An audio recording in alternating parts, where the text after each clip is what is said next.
Okay, the topic of prayer. Um, I'm really interested in what I'm going to say because I'm going to listen carefully because the topic of prayer is of vital importance to me, and I'm always, not always, but it's constantly on my mind, this capacity that we have to mold and shape our realities, because without that, what do we really have? In other words, if we don't have a faculty that is able to mold, adjust, shape, aim, focus our reality, then what's really going on here? So I think this is an important thought, and this goes to the deepest fundamental tenets of anyone's belief system, their worldview, what it is that they think. Do you actually have the capacity to mold and shape your reality, the people, places, and things of your life by an interior or an inner working of your own mind?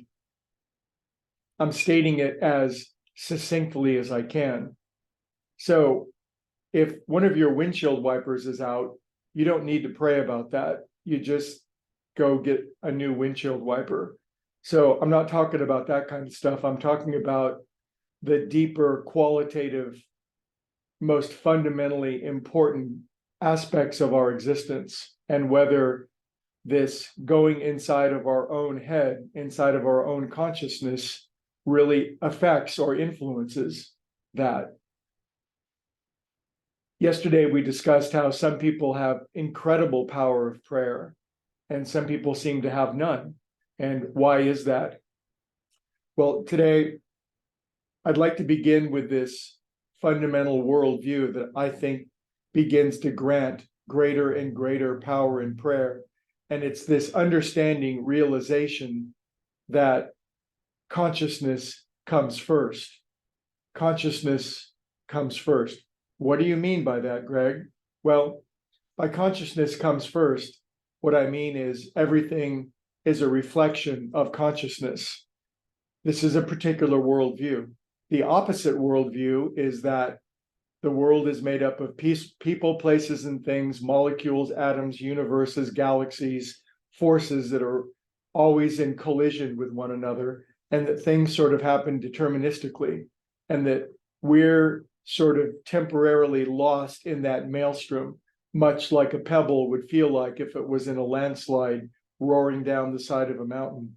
How is a pebble going to change the experience of going down a landslide? Well, it really can't.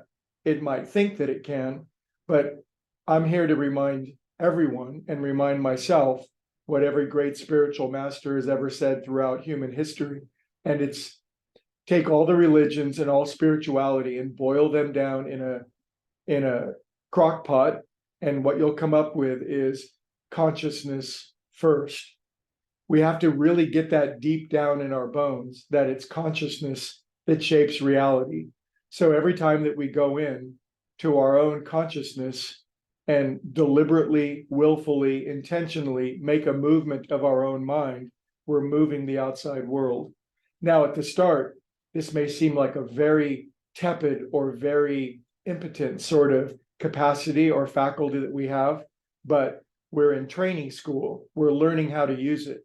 If we don't use it, we won't get any better at it, and we'll remain bad at prayer.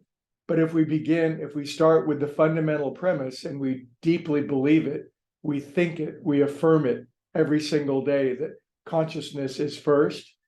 The shape of consciousness is the shape of the world. Everything that surrounds me is a reflection of my own consciousness. Then we realize that every time that we pray, even a little bit, we're changing things. We're changing things in an intentional way. So this is where power in prayer begins. Consciousness first. And it's so easy to be hypnotized and swayed otherwise, especially when you're a pebble lost going down the side of a mountain in a landslide. It's like, well, I'm just a pinball in a pinball machine. I'm a paper airplane in a hurricane. But this is not our spiritual lineage. This is not our heritage. It says we're made in the image and likeness of God. And if that means anything, it means we can shape, aim, focus our own consciousness and practice it daily with diligence and begin to gain this sovereignty or this dominion over the circumstances, the qualitative feeling of what our lives feel like. Okay, that's what I have to say about it. And now you can think about it and pray accordingly. Have a beautiful day.